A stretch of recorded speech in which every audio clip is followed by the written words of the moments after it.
থাকিবলগীয়া সকলোখিনি আছে মাজুলীৰ আছে বৰ্ণিল প্ৰাকৃতিক আৰু সাংস্কৃতিক ঐতিহ্য চিৰ চিনাকি সত্ৰীয়া সংস্কৃতি আছে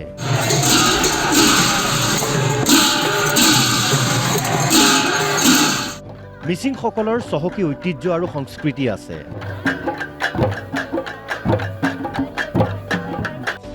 আছে অন্যতম ভূমিপুত্ৰ দেউৰীসকলৰ বৰ্ণিল লোক সংস্কৃতি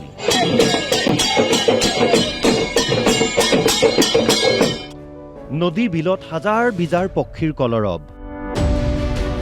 প্ৰকৃতিয়ে প্ৰাণ ঢালি দিয়া নান্দনিক সৌন্দৰ্য জৈৱ বৈচিত্ৰ্যও ভৰপূৰ বহু শতিকা প্ৰাচীন মৃৎশিল্পও বিৰাজমান মাজুলীত তেন্তে মাজুলীলৈ বিশ্ব ঐতিহ্য ক্ষেত্ৰৰ স্বীকৃতি কেতিয়া কিয় ইউনেস্কোৰ স্বীকৃতি পোৱা নাই মাজুলীয়ে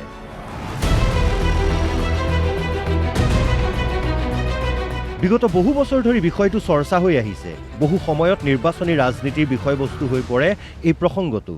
লখিমপুৰ লোকসভা সমষ্টিৰ প্ৰাক্তন সাংসদ ডক্টৰ অৰুণ কুমাৰ শৰ্মাই ক'লে মাজুলী কোনোদিন শেষ নহয় এফালে খহনীয়া লাগিব আনফালে নতুনকৈ চৰ চাপৰি গঠন হয় এতিয়া যেনেকৈ নতুনকৈ চৰ এটা গঠন দৰবাৰ চাপৰি বৃহৎ এটা ডাঙৰ চাপৰি গঠন হৈ গৈছে গতিকে এই ভূমিখণ্ডটো একেই থাকিব তাত খালি ক'ৰবাত জনবসতি কমিব ক'ৰবাত বাঢ়িব নতুনকৈ হ'ব এইটো এটা ঐতিহ্যৰ পৰা চলি অহা 500 বছৰ এইটো এটা প্ৰাকৃতিক ঐতিহ্য এটা হ'ল সাংস্কৃতিক ঐতিহ্য এইটো হ'ল প্ৰাকৃতিক ঐতিহ্য এই শেষ হৈ নাযায় ই নতুনকৈ গঠন হ'ব এইকেইটা কথাত বিশ্ব ঐতিহ্য ক্ষেত্ৰত মানতে হৈছিল বিশ্ব ঐতিহ্য ক্ষেত্ৰৰ দাবী দীৰ্ঘদিনীয়া অসম চৰকাৰে উদ্যোগ লৈ কেন্দ্ৰীয় চৰকাৰৰ কাষ চাপিছিল কিন্তু অলপ কাম আগবঢ়াই কেন্দ্ৰীয় চৰকাৰে গা এৰা মনোভাৱ দিলে এতিয়া আমাৰ ভাৰত চৰকাৰৰ ফালৰ পৰা আৰু অসম চৰকাৰৰ ফালৰ পৰা যিটো উদ্যোগ লাগে ইটোৱে সিটোলৈ ঠেলিছিলে আমি থকা অৱস্থা মই সাংসদ থকা অৱস্থাতে সেইটো ঠেলা ঠেলি চলি আছিলে পিছত কেন্দ্ৰীয় চৰকাৰে গা এৰা দিলে যে অসম চৰকাৰে কৰক এতিয়া অসম চৰকাৰে নিজাববীয়াকৈ কিছুমান ঠিকাদাৰ দি দছিয়া বনালে এইবোৰ কাৰো লগত কনচাল্ট কৰা নাই কি কৰিছে আমি নাজানো দাখিল কৰিলে নতুনকৈ দছিয়া দাখিল কৰিব লগা নাই কিয়নো দছিয়া অলৰেডি দাখিল হ'ল তাৰ ওপৰত কেন্দ্ৰীয় মানে বিশ্ব ঐতিহ্য কেন্দ্ৰই সিদ্ধান্ত ল'লে যে ইয়াত কিছুমান ডকুমেণ্ট লাগিব কিছুমান নতুন তথ্য আমাক লাগে এই 4টা বিষয় যদি সুৰক্ষাৰ বিষয়টো এইকেইটা তেওঁলোকে 4টা বিষয় দিলে এই বিষয়কেইটা ফুলফিল হ'লে আমি এইটো কৰি দিওঁ এইটো ডিফাৰ কৰা বুলি কৈছে অৰ্থাৎ স্থগিতহে ৰাখিছে সিদ্ধান্তটো ঘোষণাটো স্থগিত ৰাখিছে এই ডকুমেণ্টখিনি দিয়া হ'লে তেওঁলোকে ইতিমধ্যে ঘোষণাটো ফাইনেল হৈ গ'ল শেহতীয়াকৈ পুনৰ পদক্ষেপ লৈছে অসম চৰকাৰে ডক্টৰ অৰুণ কুমাৰ শৰ্মা আশাবাদী এইবাৰ সকলো দিশ সামৰি উপযুক্ত তথ্যসহ আগবাঢ়িব ৰাজ্য চৰকাৰ অসম চৰকাৰে এটা খুব ভাল পদক্ষেপ লৈছে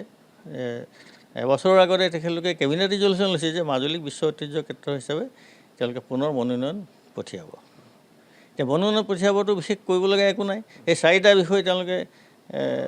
ফুলফিল কৰক মাজুলী কেৱল মাত্ৰ নদীদ্বীপ নহয় প্ৰাচীন সত্ৰ সংস্কৃতি জাতি জনগোষ্ঠীৰ সম্প্ৰীতি লোক সংস্কৃতিৰ অপূৰ্ব সমাহাৰ নদীকেন্দ্ৰিক জীৱনশৈলী অনন্য প্ৰাকৃতিক সৌন্দৰ্য এই সকলোবোৰ উপাদানেই মাজুলীক বিশ্ব ঐতিহ্য ক্ষেত্ৰ হিচাপে স্বীকৃতি লাভৰ বাবে সম্পূৰ্ণ উপযুক্ত কৰি তুলিছে আউনীআটী সত্ৰৰ অধিকাৰ ডক্টৰ পীতাম্বৰ দেৱগোস্বামীয়ে ক'লে ইয়াৰ যিটো উদাসীন পৰম্পৰা সত্ৰসমূহৰ এইটো বিশ্বত ক'তো নাই গতিকে সেইটো এটা ঐতিহ্য বহন কৰি আহিছে আৰু ইয়াৰ যিটো কস্মপলিটান সমন্বয় সকলো জাতি জনগোষ্ঠী একেলগে বাস কৰে এইটো আদৰ্শ আনত বিৰল আৰু আমি সদায় এটা কথা কৈ আহোঁ অসমৰ যিকোনো এখন স্থানলৈ গ'লে তাৰ সংস্কৃতিৰ কথাহে পাব কিন্তু মাজুলীলৈ আহিলে একেদিনাই গোটেই অসমৰ জাতীয় সংস্কৃতিৰ পৰিচয় পাব সেয়ে মাজুলীয়ে গোটেই অসমীয়া সংস্কৃতি তথা জাতিক প্ৰতিনিধিত্ব কৰে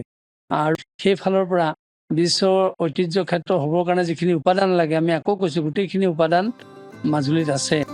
বিশ্ব ঐতিহ্য ক্ষেত্ৰৰ স্বীকৃতি পালে কি লাভ হ'ব ডক্টৰ অৰুণ কুমাৰ শৰ্মাই ক'লে মাজুলীক সৰ্বদিশতে সুৰক্ষিত কৰিবলৈ বাধ্য হ'ব তেতিয়া চৰকাৰ ইয়াত লাভ হ'ব মানে কি এই গুৰুত্বপূৰ্ণ ঠাই এটাত সুৰক্ষিত কৰিবলৈ কেন্দ্ৰীয় চৰকাৰ সদায় বাধ্য হ'ব অসম চৰকাৰ বাধ্য হ'ব সেইকাৰণে বিশ্ব ঐতিহ্যটো লাগে ভিডিঅ' জাৰ্নেলিষ্ট সুমনৰ সৈতে মাজুলীৰ পৰা ৰজনীকান্ত বৰদলৈৰ ৰিপৰ্ট অসম লাইভ 24